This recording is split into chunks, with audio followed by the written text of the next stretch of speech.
الحمد لله وحده والصلاة والسلام على من لا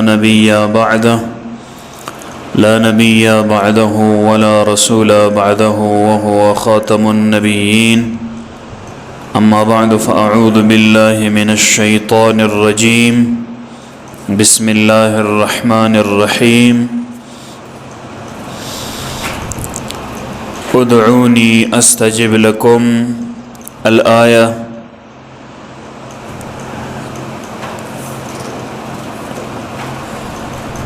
عن أنس رضي الله تعالى عنه عن النبي صلى الله عليه وآله وصحبه وسلم رفع يديه حتى رأيت بياض إبطيه. رواه البخاري.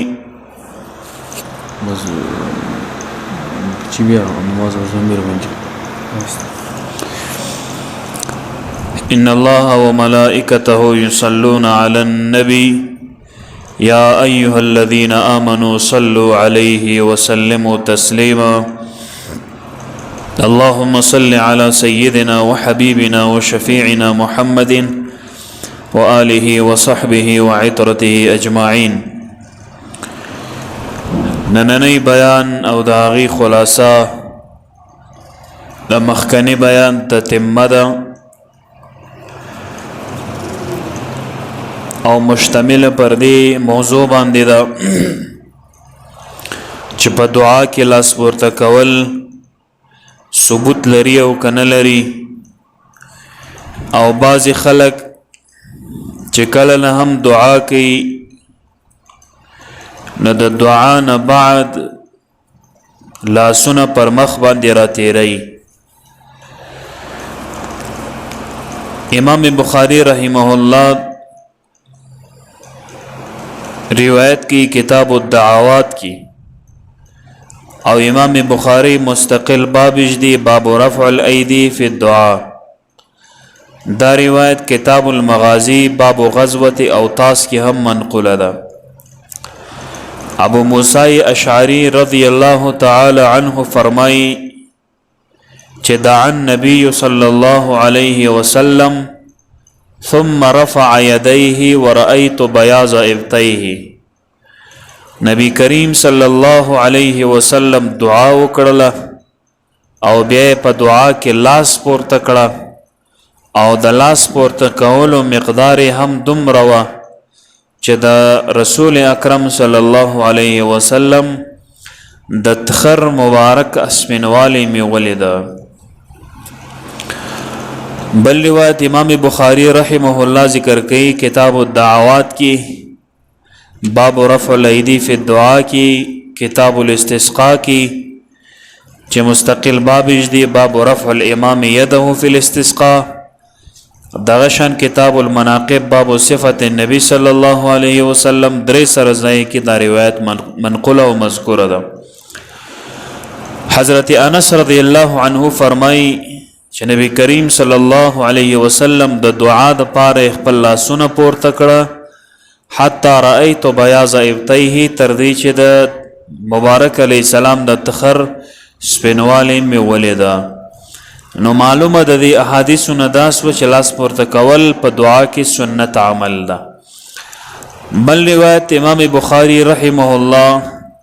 او امام نسائی رحمه الله ذکر کړی ده. بخاری شریف کتاب الدعوات باب رفع الیدی فی الدعاء، او بل ځکه امام بخاری کې دا حدیث مذکوره ده په باب بعث النبی صلی الله علیه وسلم خالد بن الولید الى بنی جذیمه، او بل ځکه کتاب الاحکام باب اذا قضى الحاکم بجور او خلاف اهل العلم فهو رد. بدی ځکه امام نسائی رحمه الله په سننو کې کتاب آداب القضات او باب الرد على الحاکم اذا قضى بغیر الحق، او امام احمد ابن حنبل په مسند دویم جلد 150 صفحه، ابن حبان په صحیح کې یو لسم جلد 53 صفحه، او عبدالرزاق په مصنف کې 5 جلد 221 صفحه، او امام بیهقی رحم الله په سنن الکبرى 9 جلد 115 صفحه کې ذکر کړی ده. حضرت عبداللہ ابن عمر رضی اللہ تعالی عنہما فرمائی چې رفع النبي صلى الله عليه وسلم يديه وقال اللهم إني أبرأ إليك مما صنع خالد. نبی علیہ الصلوۃ والسلام مبارک خپل دواړه لاسونه اسمان طرف ته پورته کړه او دعا کوي وای اللهم إني أبرأ یا الله چې کوم خالد ابن ولید رضی الله تعالی عنه چې کوم عمل کړی دا زه ستا په دربار کې د هغې څخه بری یم، ما ورته امر نه ده کړی. دا د یو قتل معامله وه. نو مطلب د دې حدیث نه ده چې لاس پورته کول په دعا کې راغلی او دا استسقا هم نه وه چې کم خلک دا بهانه جوړوي چې صرف او صرف په استسقا کې رسول اکرم صلی الله علیه وسلم لاسونه پورته کړی ده، دا خو استسقا هم نه وه. بل حدیث امام ترمذی رحمه الله ذکر کړی ده کتاب الدعوات کې. حضرت ابو هریره رضی الله تعالی عنه فرمای نبی کریم صلی الله علیه وسلم او فرمایل چې ما من عبد يرفع يديه حتى يبدو ابطه يسأل الله مسألة إلا آتاها إياه ما لم يعجل. قالوا يا رسول الله وكيف عجلته؟ قال يقول قد سألت وسألت لم أعط شيئا. نبی علیہ الصلوۃ والسلام فرمای چې نه دی یو بندم په بندگانو کې چې یو انسان د لاس پورته کوي الله رب العالمین و دربار ته، نو په دعا کې لاس پورته کول سنت عمل ده. چې نبی علیہ السلام فرمای چې یو بنده د بندگانو څخه چې کله لاس پورته کوي الله رب العالمین ته په دعا کې حتی یبدو ابطه تر دې پورې چې د خرش کارسی یسأل الله مسألة او دی سوال کوي غشتنه کوي د الله رب العالمین څخه د یو مسئلې او یو خاص کوي الله تعالی جل جلاله ته الا آتاها ایاه ما لم یعجل، مگر چې الله رب العالمین دغه انسان ته هغه څه چې دی غواړي الله یې ورکوي، الله تعالی یې ورته عطا کوي تر دې پورې چې دی تلوار او جلتی ونه کړي. صحابه کرام عرض وکړي چې یا رسول الله د جلتی څخه مراد څه شی دی؟ رسول اکرم صلی الله علیه وسلم فرمایل چې د جلتی مطلب دا ده چې ته دا ووایې چې ما فلان کې شی د الله نه وغوښت الله تعالی را ترا نه کړه. دغه شانته حضرت عبدالله ابن عباس رضی الله تعالی عنهما روایت کوي وایي قال كان رسول الله صلى الله عليه وسلم إذا دعا جعل باطن كفه إلى وجهه. نبی کریم صلی الله علیه وسلم به چې کله دعا کول نو د لاس ورغوی به د مخ و طرف ته. دا حدیث امام طبرانی رحمه الله روایت کړي، معجم کبیر یې ولسم جلد 315 صفحه. رقم الحدیث دی 12,240. معجم اوسط کې ذکر ده 5 جلد 250 صفحه او رقم د حدیث دی 5226. سیوطی رحم الله په جامع الصغیر کې ذکر کړي اول جلد 145 صفحه رقم د حدیث دی 210. علامه مناوی رحم الله په فیض القدیر کې ذکر کړي 5 جلد 113 صفحه. دغه شانت خلاد ابن صائب الانصاری رضی الله تعالی عنه فرمایي چې ان رسول الله صلی الله علیه و آله وصحبه وسلم کان اذا دعا جعل باطن کفیه الى وجهه. نبی علیہ الصلوۃ والسلام مبارک چې کله دعا کول نو د دعا طریقه دا و چې د لاسو ورغوي به خپل د مخ مبارک طرف ته نیوي. دا روایت امام احمد ذکر کړی دا، احمد ابن حنبل په مسند 4 جلد 55 صفحه. امام سیوطی رحمه الله ذکر کړی دا په الجامع الصغیر کې اول جلد 146 صفحه. رقم د حدیث دی 210 او 220. علامه موزی رحمه الله په تهذیب الکمال وم جلد و اویایم صفحه کې ذکر کړی دا او رقم د حدیث ته 1413 امام عسقلانی په تلخیص الحبیر کې ذکر کړي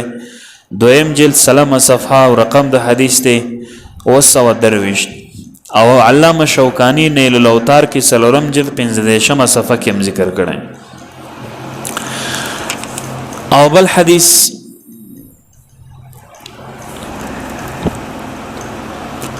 انس ابن مالک رضی الله تعالی عنه روایت کې هغه فرمایي وَيَأَيْتُ رَسُولَ اللَّهِ صَلَّى اللَّهُ عَلَيْهِ وَسَلَّمَ يَدْعُ هَكَذَا بِبَاطِنِ كَفَّيْهِ وَظَاهِرِهُمَا نبی کریم صلی الله علیه وسلم با داسې دعا کول حضرت انس ابن مالک فرمایي چې خپل دلاس ننا ورغوي به د مخو طرف ته او شای لاندې مځکې و طرف ته و داسې د استسقا په لمانځه کې دعا کول چپه طرف ته دا حدیث ابو داود په سننو کې ذکر کړي کتاب الصلاة باب الدعاء کې احمد ابن حنبل په مسند کې او امام شیبانی په مبسوط کې قرطبی په جامع الاحکام القرآن کې ابن عادی په کامل کې سلمان بل حدیث ذکر کړي د نبی کریم صلی الله علیه وسلم څخه نبی کریم علیه الصلاة والسلام او فرمایل چې ان الله عز وجل لا يستحي اذا رفع العبد يديه ان يردهما صفرا لا شيء فيهما الله رب العالمین تحیا ورزي د هغه انسان نه چې کوم انسان الله رب العالمین تخپل لاسونه پورته کی دعا ځنی غواړي او رب لا یزال د هغه پورته کړل سوي لاسونو باندې شی وانه چي او داسې خالی بر ترارت کی دا ډېر د خون حدیث ده او ډېر د ترغیب حدیث ده چې کلم انسان الله رب العالمین دربار ته پورته کوي نو رب لا یزال او الله رب العالمین خامخا ورته س پلاس ورکي دا حدیث امام طبرانی ذکر کړی دا په معجم کبیر د طبرانی کې شپږم جلد 255 صفحه رقم د حدیث ته 6128 او دغه شان انس ابن مالک رضی الله تعالی عنه فرمایي قال رسول الله صلى الله عليه وسلم اذا دعا العبد فرفع يديه فسأل قال الله عز وجل اني لاستحيي من عبدي ان ارده نبی علیہ الصلوۃ والسلام فرمای اذا دعا العبد دلته بیا اذا د تعمیم اوقات د فاره دی تعمیم اوقات مطلب دا ده چې د وخت تخصیص پکې نسته چې هر کله د دعا وکړه او هر وخت دی وکړه چې کله یو بنده مسلمان دعا کوي او لاسونه پورته کوي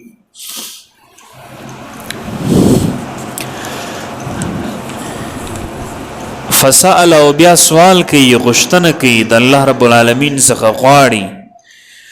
قال الله عز وجل الله رب العالمین فرمای چې انی لا استحی من عبدی ان ارده چې زه حیا کوم ما ته حیا راځي کما یلیق بشانه تعالی لك الله رب العالمین د شان سره چې مناسب ده چې زه د خپل بنده دا دعا نکم قبول او د الله سه برته خالی ورلان نکم بلکې خامخا یو سوره چوم دغه شانتا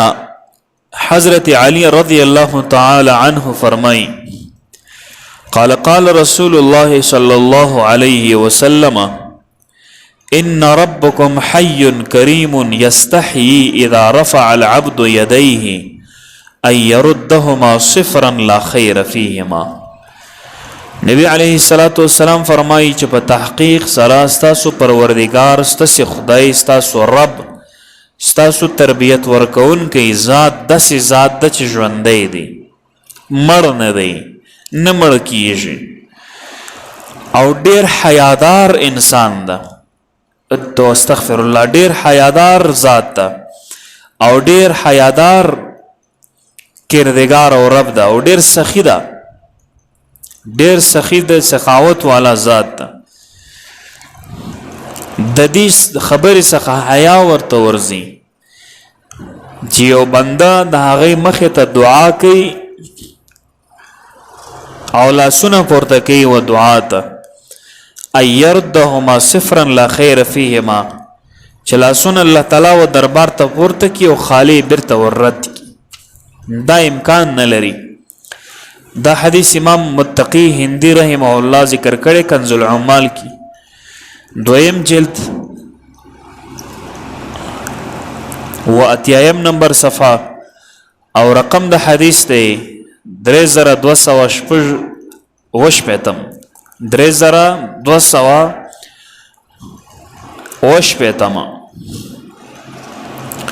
دغه شانت داری قطنیم ذکر کړي په افراد کی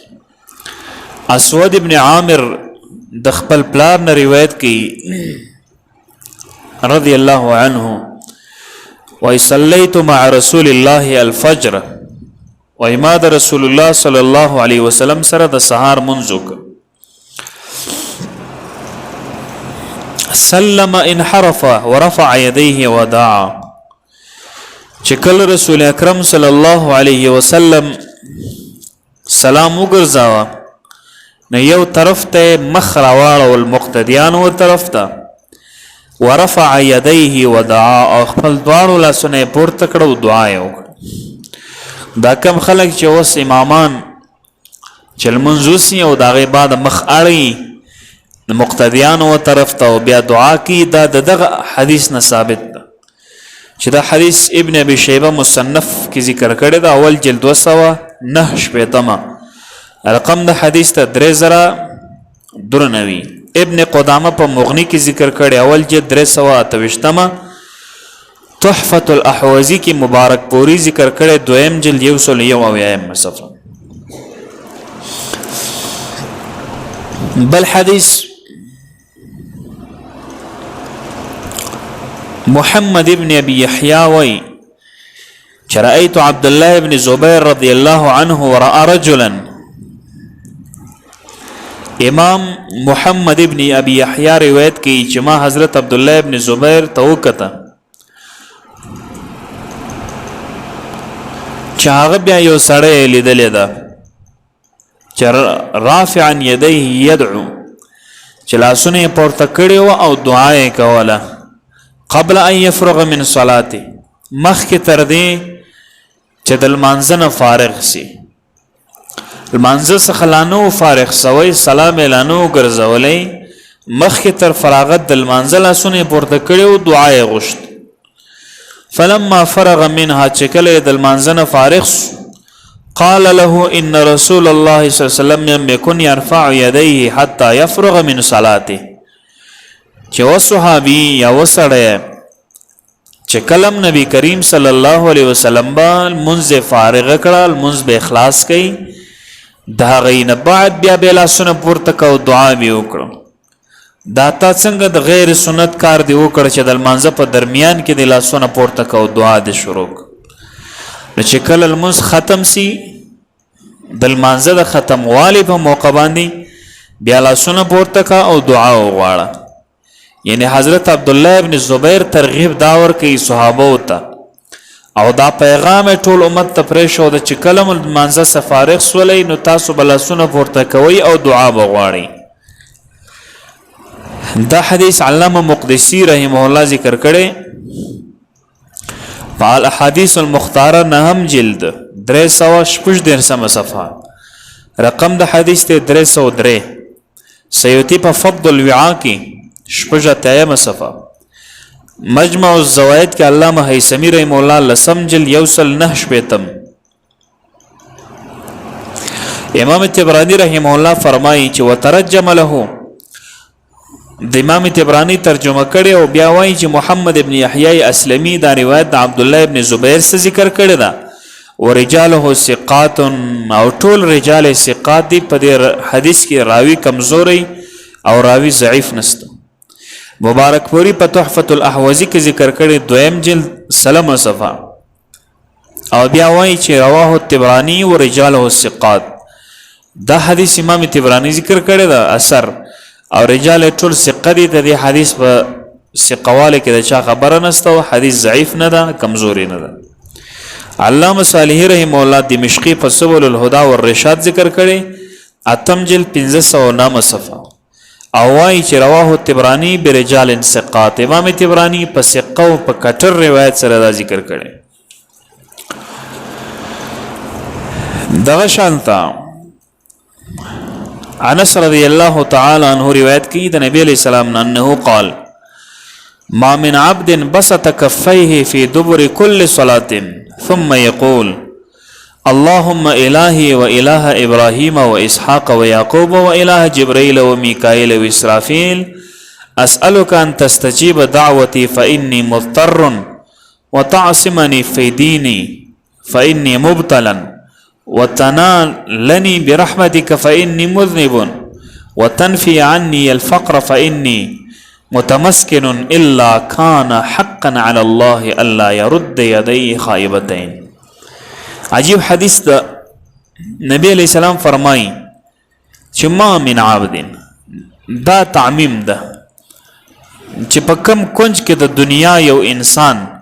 یو بنده په بندگانو کې چې خپل لاسونه غوړوي د الله رب العالمین دربار ته لاس پورته کوي کله پورته کوي فی دبر کل صلات د هر منځ شاته نو نفل په صلات کې داخل دی او کنه دی سنت په صلات کې داخل دی او کنه دی فرض په صلات کې داخل دی او کنه دی نو چې کله فرض په صلات کې داخل ده سنت په صلات کې داخل ده وتر په صلات کې داخل ده نفل په صلات کې داخل ده نو د هر منځ بعد د وتر او بعد د فرض او بعد د سنت او بعد د واجب او بعد چې هر کله وی هر منځي چې دا غین ورسته دا دعا وغواړي هغه دا ده چې یا ای الہ ازما ای ازما خدایا ای د ابراهیم علیه السلام خدایا ای د اسحاق او د یعقوب علیهم السلام خدایا او ای د جبرائیل او میکائیل او اسرافیل او عزرائیل خدایا اسألک ان تستجیب دعوتی خدای زدر نه دا غواړم چې زما دعا قبول کړي فإني مضطرنا ز ډیر انتهایی سخت په حالت د کشمکش کیم وتعصمني فی دینی الله زما دین اوساته چې زما دین را سوک یو نسی او زما سولار نسی فإني مبتلنا زکه ز ډیر سخت په ازمایش کې اخته یم وتلاللی برحمتک او یا الله پاک ستا رحمت ما ته په یو لوی حصه او په وافر حصه باندې راکړي خپل د رحمت څخه ما ونازوي او خپل د رحمت په وزرو باندې ما راون غواړي د ملائکو ولی فإني مذنب زه ډېر ګناهکار یم وتنفي عني الفقر یا الله پاک زمانه فقر او مسکینتوب لري کې ولی فإني متمسکن ځکه زه یو مسکین سړی یم نو چې کله دا دعا وغواړي او د فرض منځ نه بعد د سنتو نه بعد د واجبو نه بعد د وترو نه بعد د نفلو نه بعد چې کلم دا دعا وغواړي نو بیا انجام یې څه شی ده فایده یې څه شی ده فایده یې دا ده الا کان حقا علی الله مگر حق ده پر الله تبارک وتعالی باندې دا انسان حق لري چې الله يرد يدي خائبتين چې خړ پړ بيد الله سومزه کې تبرته نه راغلي کوي خامخا بده د دعاګانو څخه ټول یا یو بالله رب العالمین ودته نصیب کوي دعا به ور قبلې خدا حق ګوري حق تفضلی ده حق وجوبی نه ده ځکه بعض انسانان لکه معتزله یا نور چې کوم گمراه ډېلی دي دا غوی عقیده ده چې کله یو انسان اعمال د نیکی کوي نو پر الله باندې واجب ده چې دته به جنت ورکړي دته به ثواب ورکړي او چې انسان اعمال د بدی کوي نو پر الله باندې واجب د الله مکلف ده چې دته به سزا ورکړي حالان کې د سینه ده کتا اعمال د نیکی وکړه الله تعالی دې باندې مکلف نه ده چې تا ته نیکی درکړي کې جهنم ته شټ واستولم د غیر اراده ده ولی خالق ده او کدی عمل د بدی وکړه شټه جنت ته نه ایستلې هم د چا پکې کار نسته ځکه جنت د چا د پلار میراث خو نه دی چې چاته ورکاو چاته موږ د خدای الله تبارک وتعالى خوشل یعنی پر الله تعالی باندې دا وجوب نسته دا حتمی توب نسته چې ته نیکی اعمال کوي نو واجب د پر الله چې تا ته بنی کی اعمال او ثواب درکړي داغه د الله تعالی جل جلاله مرزي ده چې کته نیک عمل کوي تا ته ثواب درکړي کنه کې درته د الله مرزي ده مکلف نه دی پابند نه دی الله تعالی چې بخامخا تا ته نیکی درکړي او کتا ګناه وکړه الله تبارک وتعالى پابند او مکلف نه دی العیاذ بالله چې تا ته سزا درکړي او تا به تخته کوي دته حق وجوبي وي یو حق تفضلی ده د احسان په تور باندې یو څوک بچا حق لري لکه ته د چا باندې احسان وکي چا سره نیکی وکي چا سره مرسته وکي نو هغه ته په هغه باندې حق لري چې هغه په تا پښتنه وکي که پښتنه نه در باندې وکړي مثلا اسمان غو نړیږي لیکن دا یو حق تفضلی ده یو احسانی حق په تا باندې لري واجب نه ده خامخ بل حدیث نو دا حدیث چې کوم دی ابن سنی په عمل اليوم والليله اول جلد 50 صفحه کې ذکر کړی دا او رقم د حدیث ته یوصل نه دیر شمه ابن عساکر په تاریخ مدینه دمشق کې شپارسم جلد 303 دیلمی مسند الفردوس اول جلد 301 صفحه او علامه هندی کنز العمال دویم جلد یوصل 4 صفحه مبارک پوری په تحفۃ الاحوزی دویم جلد یوصل 1 صفحه انس ابن مالک رضی الله عنه بل حدیث یو عجیب و نایاب حدیث ذکر کی انس ابن مالک رضی الله عنه فرمایي دا هر حدیث د ملغلر غوندي حیثیت لري چې څوک صحیح واوري او عملی انس ابن مالک رضی الله عنه فرمایي خرجت مع رسول الله من البيت الى المسجد زد رسول الله مبارک سره د کور طرف څخه مسجد طرف ته روانم چونکه د نبی عليه السلام لس کله خادم پاته سوی نو چې کله مسجد طرف ته روان سو وقوم في المسجد رافعي ايديهم يدعون الله عز وجل نبی عليه السلام مخته د زور پسې رواني مسجد طرف ته چې ګورو یو ډله ده یو فرقه ده طائفه ده یو څه کس صحابه کرام یو لس پنځل سره ټول سوي دي او لاسونه پورته کړی دي ګور دلته بیا لاس پورته کول رااله په دعا کې رافعي ايديهم لاسونه پورته کړی دي او الله تبارک وتعالى ته دعا غواړي فقال لي رسول الله ما ته رسول اکرم صلی الله علیه وسلم فرمایل حضرت انس ابن مالک رضی الله عنه فرمایي هل ترى ما ارى بايدي القوم زچ کم شی وینم د دغه صحابه کرامو چر ټول سوي او لس پنځل صحابه دي دغه به شکم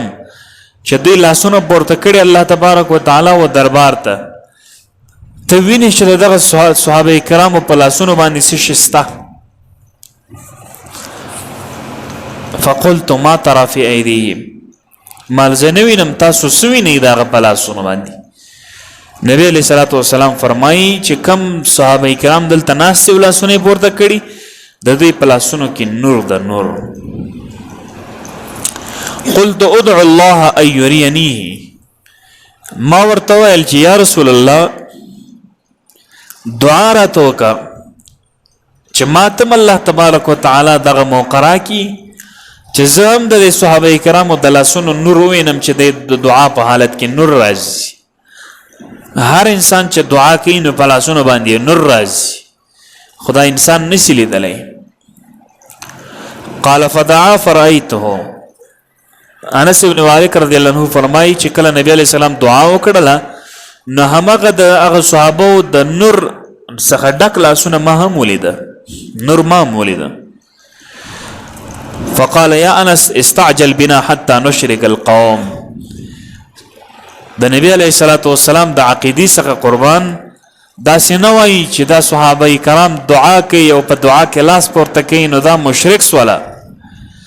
بلکې نبی علیہ الصلوۃ والسلام خپل خوږ او پیغمبر خادم صحابي حضرت انس ابن مالک ته وایي چې استعجل بنا جرجر کوا ما پس جرجر رازا سکو حتی نشرک القوم چې د دې صحابه کرام د دعا والا سره مشم شریک سو په دعا کې. نو په دعا کې شرکت دا یو لوی د باعث فخر خبره ده. فاسرعت مع نبي الله صلى الله عليه وسلم فرفعنا ايدينا.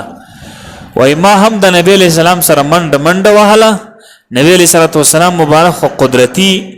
آهسته چې وګرځیدل، بل صحابي چې منډ ول نسب سره رسیدلې، او نبی علیہ السلام چې وکړه تیز حرکت کوي نو صحابه وچیر رسیږي. نو ځکه صحابي حضرت انس رضی الله عنه فرمایي چې ما منډ کړه د نبی علیہ الصلوۃ والسلام مبارک شاته متصل روانم چې قوم ته ورسېدلو فرفعنا ايدينا موږ خپل لاسونه پورته کړه. دا ډېر د یو فخر خبره ده. دا حدیث امام بخاری په تاریخ کبیر کې ذکر کړی ده، دریم جلد 202 صفحه، رقم د حدیث ته 6092 طبرانی په کتاب الدعاء اول جلد 15 صفحه کې، رقم الحدیث ته 206.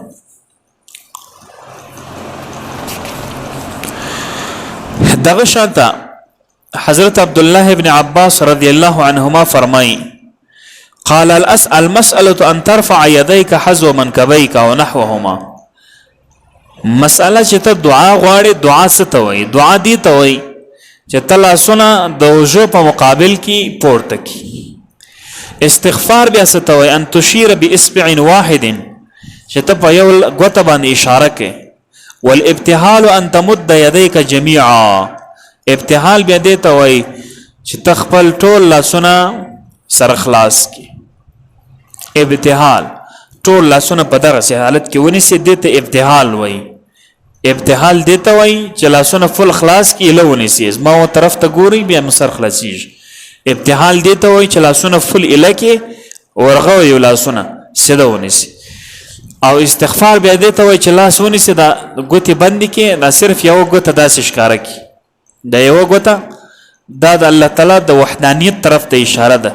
دې ته استغفار وایي. مسأله سوال چې کې هغه بیا دا ده چې ته لاسونه داسې ونیسي د الله تبارک وتعالى دربار ته. نو درې قسمه دعا ده: استغفار، ابتهال، مسأله. نو چې هر یو موضوع غواړي هغه کوي. بل روایت کې حضرت عباس ابن عبد الله ابن معبد ابن عباس دا حدیث ذکر کړی دا او پکې وایي چې والابتهال هكذا ورفع يديه وجعل ظهورهما مما يلي وجهه. ظاهری چې کم دلاس اندام دی دا د مخ طرف ته ونیول، بیا یې فرمایل چې دغه سي ابتهال دی ته وایي. دا حدیث امام ابو داود رحمه الله ذکر کړي سننو کې کتاب الصلات کې، عبدالرزاق مصنف کې، طبرانی په کتاب الدعاء کې، مقدسی په الحدیث المختار کې، عسقلانی فتح الباری کې، ابو داود و حاکم او دغه شانتا په درایه کې په تخریج د احادیث ته هدايه، صنعانی سبل السلام کې، زرقانی په شرح د موطا کې، علامه مناوی فیض القدیر کې، عظیم آبادی په عون المعبود کې. امام ابو زکریا یحیی ابن شرف النووی رحمه الله فرمایي، امام نووی لوی محدث ده، د امام مسلم رحمه الله د کتاب صحیح المسلم شارح ده. هغه فرمایي چې قال جماعه من اصحابنا وغيرهم السنه في كل دعاء لرفع البلاء كالقحط ونحوه ان يرفع يديه. سنت عمل په هر دعا کې چې هغه د بلایاو د مصیبتونو د دفع او د رفع لپاره هغه دا د چلاسونه پورته کې ويجعل ظهر كفيه الى السماء،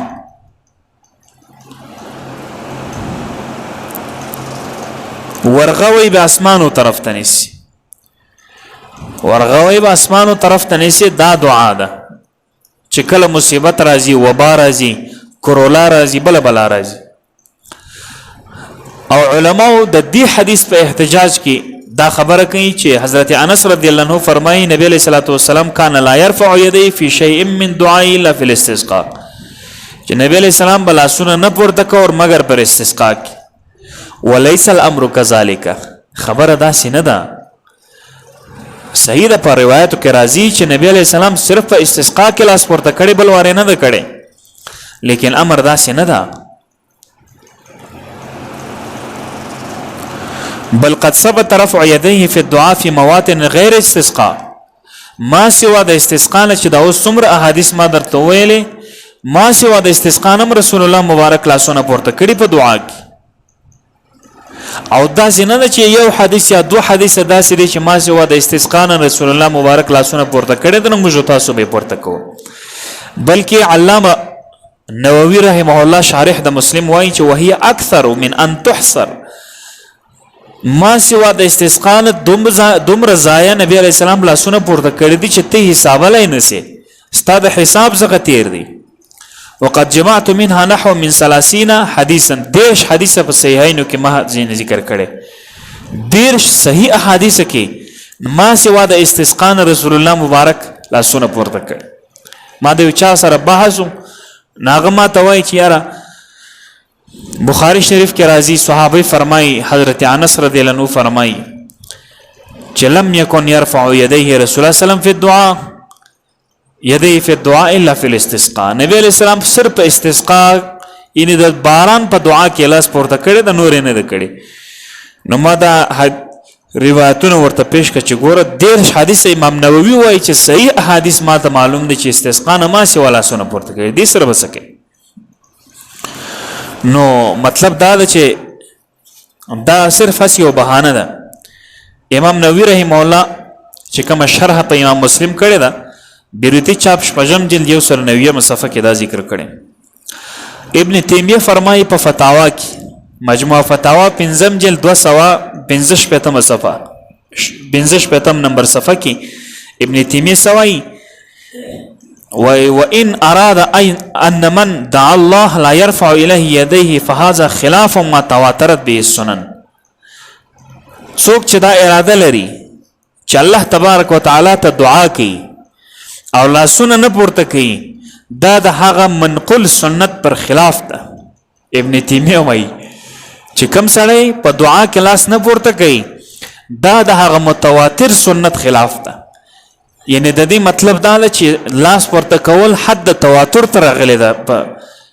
دعا کې د متواتر منکر کافری کني شا وما فطر الله عليه عباده من رفع الايدي الى الله في الدعاء او دا همیشه الله تبارک وتعالى فطرت انسانانو دای شه چې کله دعا کوي نو لاس پورته کوي او دغه شان امام ابن رجب حنبلی لوی محدث ده هغه جامع العلوم والحکم اول جلد 115 صفحه کې وایي چې مد يديه الى السماء وهو من آداب الدعاء التي يرجى بسببها اجابته چې نبی علیہ السلام لاس اسمان ته پورته کړ د دې حدیث په شرح کې وایي چې وهو من آداب الدعاء د دعا ادب دا چې لاس پورته کوي او بل دا چې په دې کې د استجابت امید ستا چې الله تعالی به ستا دعا در قبول کړي دا پنکھې به ولګوي بیا به ګرمي نه کیږي دغه شانته امام جلال الدین سیوطی فرمایي مستقل ډیر احادیث روایت کړي ده پر رفع الیدین فی الدعاء کې سل احادیث ذکر کړي سل احادیث امام سیوطی سل احادیث ذکر کړي د رفع الیدین فی الدعاء کې او دا ټول په یو رساله کې را جمع کړي علامه سیوطی سل احادیث جنوم یې د فصل الوعاء فی احادیث رفع الیدین فی الدعاء فضل الوعاء فی احادیث رفع الیدین فی الدعاء نو مسلمان چې مسلمان یو حدیث ورته کافی ده نو چې سل حدیث یو محدث په خپل کتاب کې را جمع کړي او ټول کې لاس پر تکول نو دا بسنګ بې ایمان سړی چې بیا نه مني او بیا وایي چې لکنها فی قضایا مختلفه فكل قضيه منها لم تتواتر والقدر المشترك فيها مختلف قضایا او مختلف زاین او مختلف امکنه او مختلف مواطنو کې لاسونه پورته سوي دي په یو ځای کې بار بار نه ده سوي خو قدر مشترک پکې هغه دا ده چې رفع الیدین عند الدعاء تواتر باعتبار المجموع چې مجموع من حيث المجموع احادیث راواخي قدر مشترک په هغه کې د تواتر راځي چې متواتر سره دا ثابته ده چې رفع الیدین فی الدعاء استا او دویمه مسله لاس بیا چې کله دعا انسان کوي او لاس په مخ باندې مجددا څنګه ده عمر ابن خطاب حدیث روایت کوي وای کان رسول الله صلی الله علیه وسلم اذا رفع يديه في الدعاء لم يحطهما حتى يمسح بهما وجه نبی علیہ السلام چې بکلم لاس پورته کوي دعا ته نو ترغه به لاس لاندې نه راایله کوي چې ترغه پورې په مخ باندې نه وای مجلي دا د تکبر علامه ده چې لاس پورته کوي دعا ته اول غلاس نه پورته کوي وای دا ثابت نه ده خبر نه دی خېټه خالی ده نو خلاصه چې سر در خلاص کو کنه چې حدیث ترته وای چې رفع الیدین فی الدعاء استا او کنست بیا چې کله لاس پورته کی چې دعا ختمه شي بیرته لاس دغه لکی الکه په مخ باندې تیر کا سنت عمل دا جایز عمل دا ثوابي عمل دا مالی دلی دی ډیر خلک مال خپل دلی دی په دې کلی والا کې مدرس ډیر دی نو کولا پرېج ده چې لاس دعا کوي دا سلاسونه بیرته راایلکی دا اکثر خواران نه خبري د نه خبرتو په خاطر یا اهمیت نه ور معلومیږي هغه دای نه پلاسو کې نو دا چش د چې په مخ یو مجغبر ته الک په اهمیت باندې نه دی خبر خواران بعضی ملامت نه یو بعضی چې دی هغه بیا بدعت بولی یا ناجایز بولی بل صاحب ابن یزید د خپل پلان روایت کې نبی رسول الله ان نبی سلام کان اذا دعا فرفع يديه نبی علیہ السلام چې بکره دعا کول لاس په پورته کول شا مسح وجهه بيديه چې کله به دعا ختم سوا نو په مخ باندې به لاس را تیرول دا سنت عمل دا حسب مسخري نه دي دا حدیث امام ابو داود سنن ذکر کړی د احمد ابن حنبل په مسند کې طبرانی په معجم کبیر کې امام بیهقی شعب الایمان کې علامه سیوطی په جامع صغیر کې علامه مقرزی په مختصر کتاب الوتر کې عبد الله ابن عباس رضی الله عنهما فرمایي چې رسول الله مبارک فرمایل چې لا تستر الجدر چې پردې مپټوي من نظر في كتاب اخيه بغیر اذنه فانما ينظر في النار څوک چې د خپل رور په کتاب ګوري او دا غي نه اجازه ته بغیر لکه په اور ته چي ګوري صلی الله ببطون اكفكم ولا تسلوه بظهورهما نبی علیہ السلام فرمایي چې کله دعا کوي نو ورغوي اسمان طرف ته نيسي د لاس شاجه کومه د اسمان طرف ته مني سي بلکې د لاس ورغوي اسمان طرف ته نيسي او بل دا چې فاذا فرغتم فامسحوا بها وجوهكم چې کله هم د دعا نه فارغ سولین بیا تاسو بس کوي لاس با په مخ باندې راتیروي مسکوي به مسدې ته چې خالی به داستېره به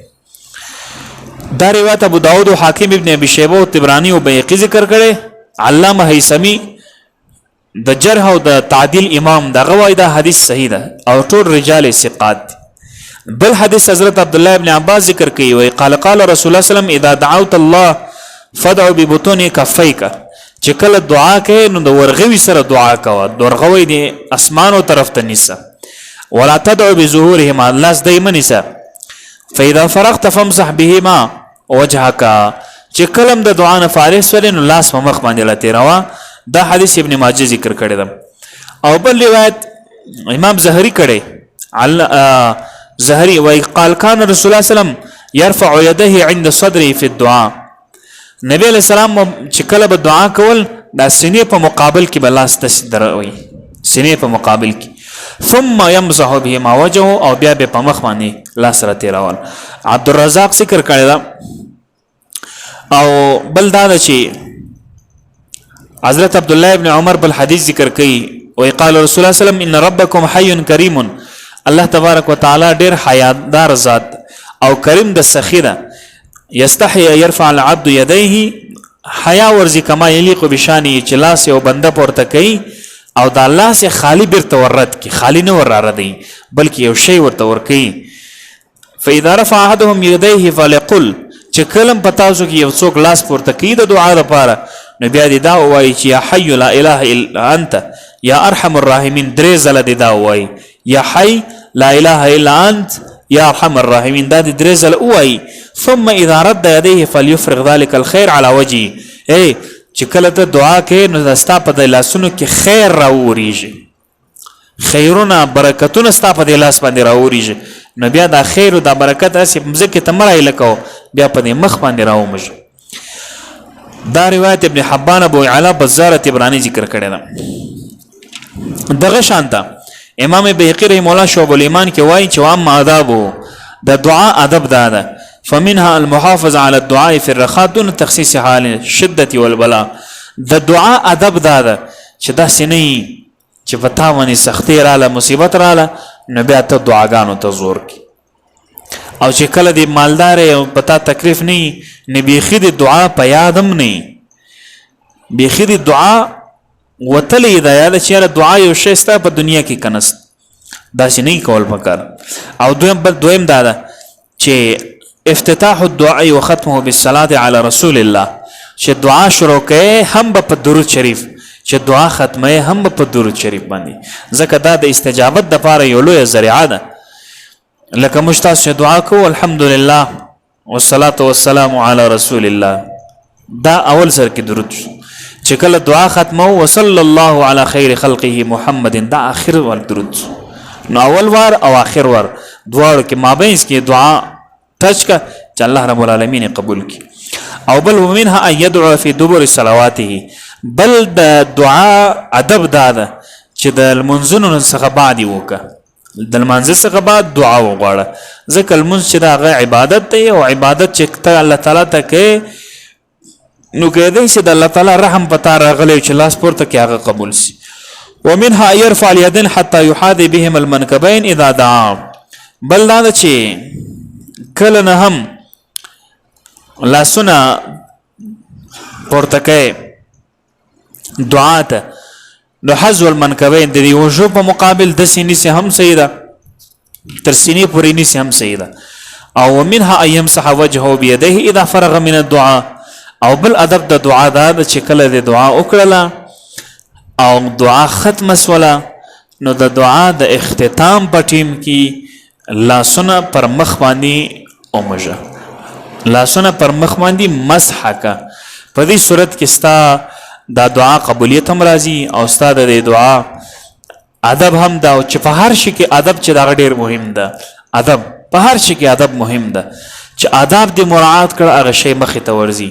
د دې یو ظاهري مثال ز تاسو ته وایم ان شاء الله سر به مخلص شي لکه دعا دې مثال لري لکه ته چې یو غټ ساړی ته ورځي ډیپټي د پاره او پرچی دراخستېږي هر شی دې پوروي دسخطونه دي هم پروي شناخت کار دي هم برابر وي ارس دي پوروي دا ګریډ میریټ دي دسخطونه دي کړي ټول شی برابري خو چې ته ورزي مشر سړی ته او دا پرچی نه د خپل کاغذونه دا نسی او په مخ باندې ورولې ونی سر کو دا راته دسخط ک نو ته وبي کی نکی اس کله نکی او چې کله ته ورسې او ډېر په عاجزي او ډېر په مینه باندې دا ورته کښېږ دی او ډېر په مینه ستړی مسې ورسره وکړي او ډېر په مینه او په شپ محبت او په عاجزي ورته ورسې نو هغه ستا د عمل ژر در پوره کوي که د بل چا د په یو میاشت کې کوي ستا د په یو ورځ کې اوسي نو الله رب العالمین ته هم دغسې دعا پکار ده په عاجزي سره چې زړه به دي د الله رب العالمین و طرف ته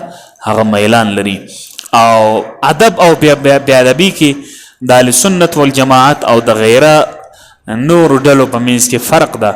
اهل سنت والجماعت د نبی علیه الصلاۃ والسلام چې تاوداو یې شه ده تر دانن عصر پورې تر قیامت پورې ټول با ادب دي بیا ادب اهل سنت والجماعت کې دلې نسی ځکه من حرم من الادب فقد حرم خيرا كثيرا څوک چې د ادب نه محروم سو د ډیرو خیرونو څخه محروم دا هغه په یو خیرم نسی پېښه دلې ځکه فارسی کې شعر ده از خدا خواهیم توفیق ادب بی ادب محروم و ماند از فضل رب نو ادب د انسان د پاره یو لوی سرمایه ده او ادب د انسان د پاره یو لوی جوهر دی دشمن بخلا کولای شي او دوست بزړه کې محبت بڑھاولای شي